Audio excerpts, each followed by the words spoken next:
Isamat. Yeah. Achom. Yes. What do we have happening? We start off Stories from all over the world. Escuteo. Taking it a little bit extra. Mugabira Walk 100.2 Galaxy FM. Ni Pamela Isamat. Mu mid-morning to Kone.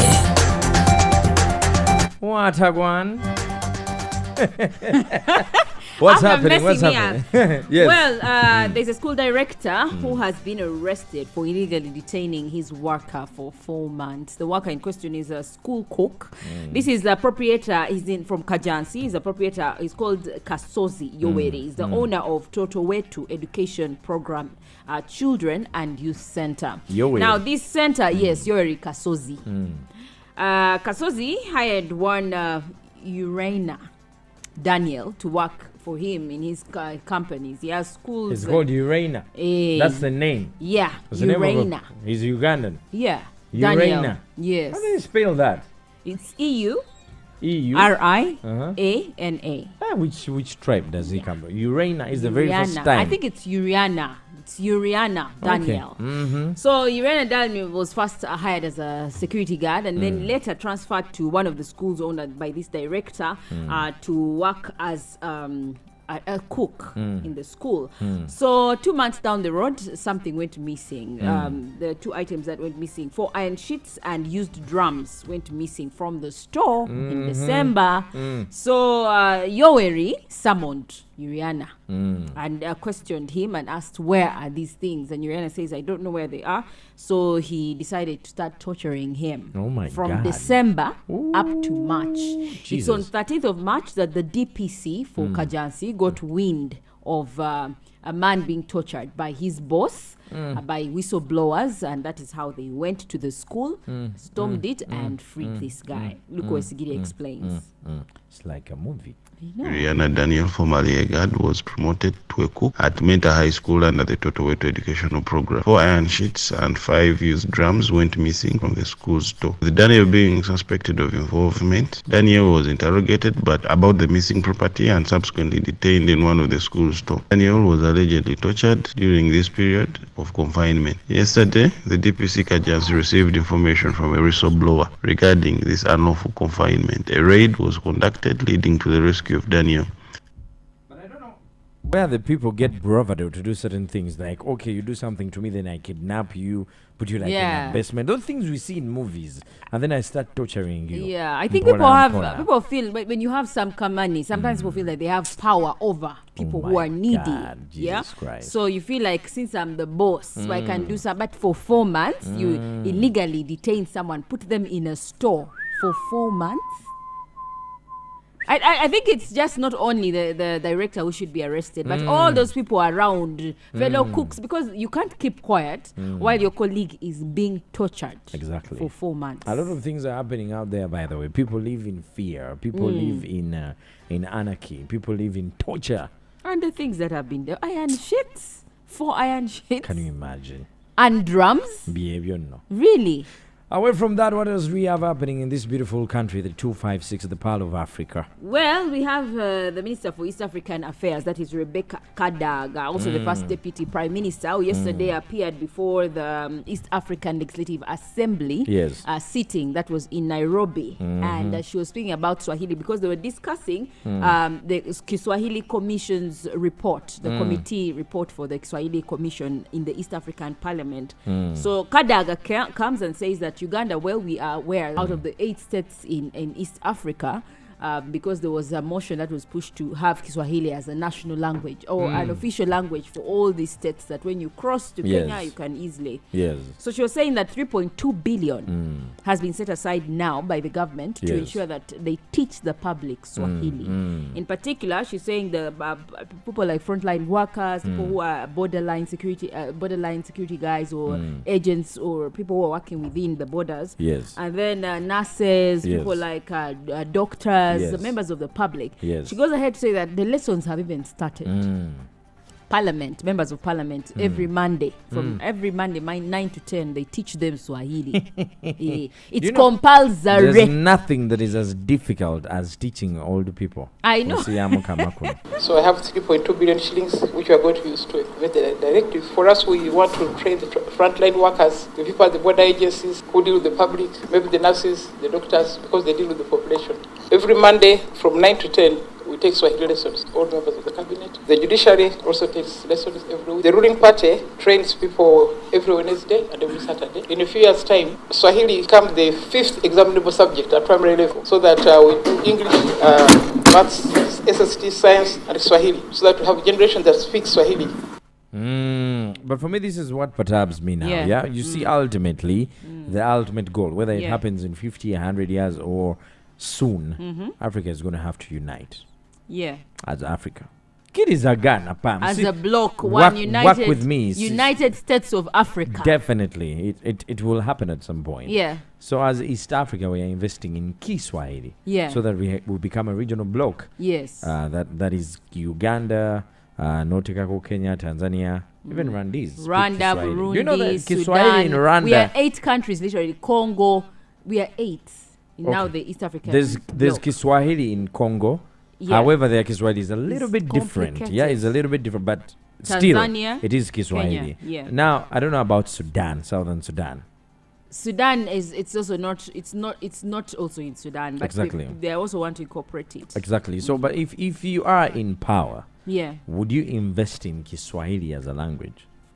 Yeah, I think I think I would invest, because you're widening the market for your own people. Actually, what we know is from the commission, the Swahili Commission, is Uganda has more teachers, more Swahili teachers than Kenya and Tanzania that actually speak Swahili. So which means if Swahili is a cross-border thing, these teachers can easily go to Kenya, teach Swahili, go to Sudan, go to... It also makes work easy. Okay, what happens after the regional bloc, and now we want to say, okay, we're going to have the Eastern and Southern Africa become one as another regional bloc. Then we go back to English. But we already have English. English is, no one is taking away English.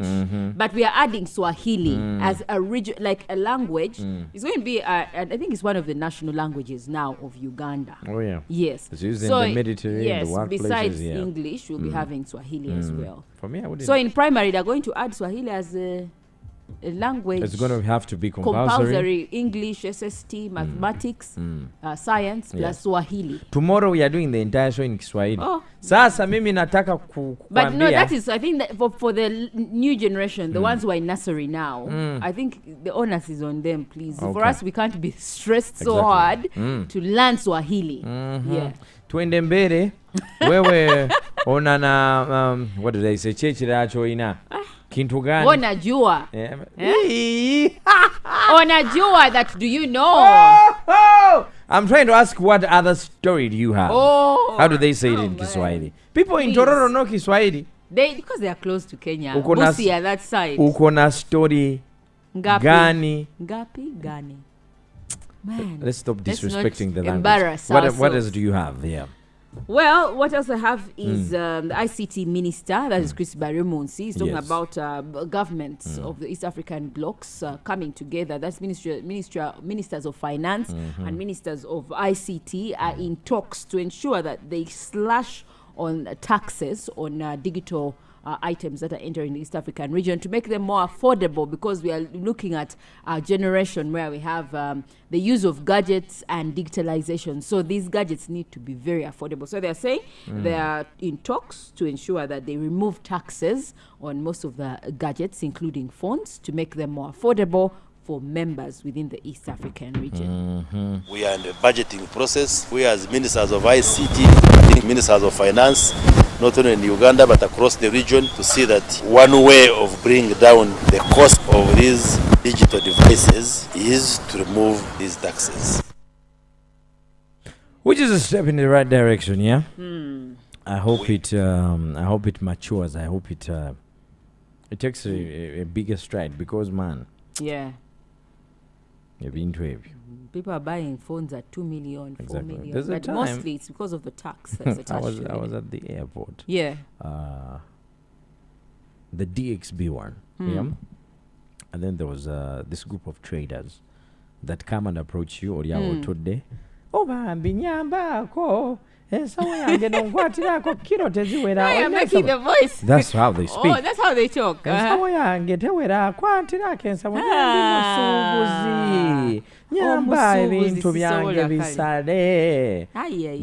you are the immigration checkpoint. You don't know. Of course, you're not going to check the bag. You understand?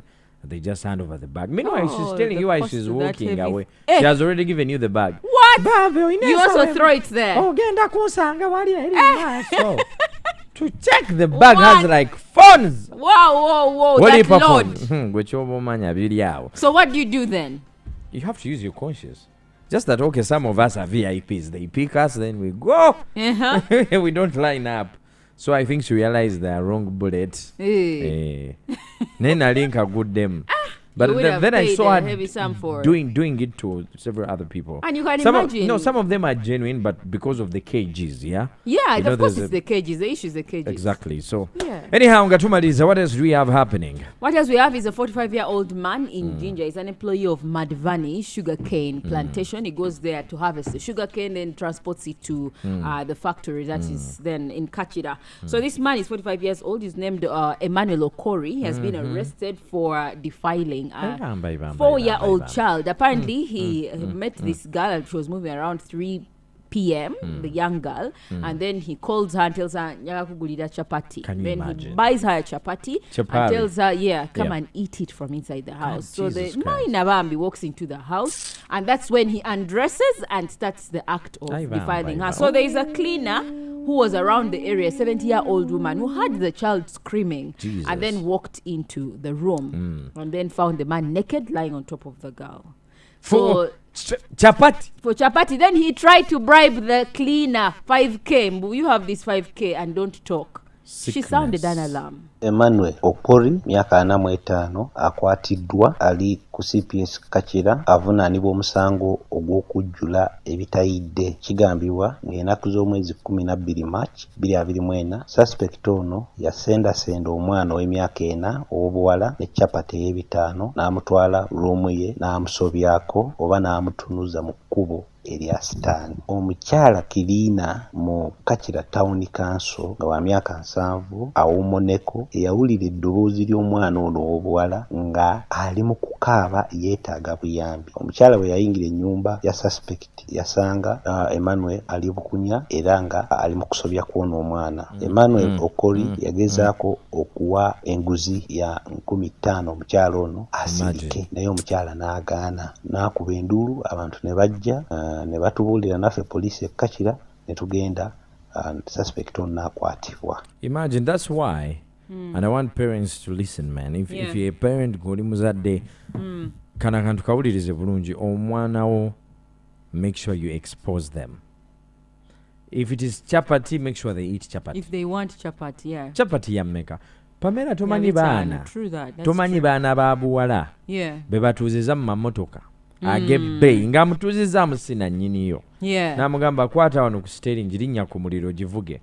Ne babakola ebintu because of the ability of them being able to sit in a car, being able to actually drive a car. Kyokanga gwe muzadde woyina emmotoka, omwana agituulamu ng'omutwala ku ssomero oba ng'omutwala ku kkanisa oba nga mugenda mu kyalo. Omwana muleke ayiga okuvuga emmotoka nga muto. Expose them. If it is money, kwata yakakadde okamuwe. Maybe mugambe katwale mu banka. Oba mugambe katereke. What if not usaka kadde? It's okay. Okimanyi nti omwana bamuwa emitwalo 5 yamugamba zizo ne zimukyamula. Ng'akimanyi omuzadde we oli musuubuzi okwata kasente, but they don't have that exposure. You only buy food for them. They have where to sleep. They have the basic needs, but they've not been exposed to these things. That's why you see some children from very, very well-off families, after they reach stages like senior 6 campus, olaba omwana atekayo ebifaananyi ng'ali Dubai. Olaba omwana atekayo ebifaananyi ng'ali Bungereza. And then you wonder, how did they go there? Ng'alina ekisajja kyamugambe come over. From messages in TikTok. They work on a passport for them. They put money for them. They travel. And you find that as a parent, they're being abused where they are, but because omwana ayagala linnya ko kanyonyi naye akubeyo ekifaananyi ng'ali mu nyonyi kyokka you as the parent, some of these parents are well traveled parents, they can actually afford this. Exactly. Guys, come on, make sure you expose your children so that tebabukuta.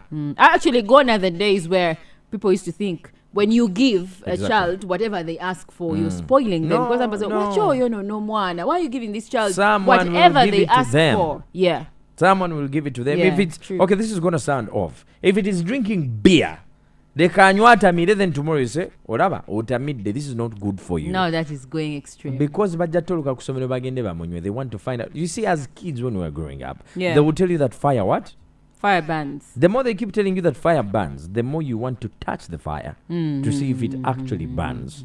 If they tell you, you see, humans, this is how we built. But if they tell you behind that wall, you will die. The simplest is if they tell you, don't think of a goat. Exactly. The first thing that comes to your mind is the goat. Exactly. You already think about it. It's the same way it is in relationships. If I'm dating you and I keep telling you, don't cheat on me, don't cheat on me, I will kill you. You're cheating. Don't try me. Here's a beautiful one coming in from Thames, 25 after 11 in the morning. Jikonkone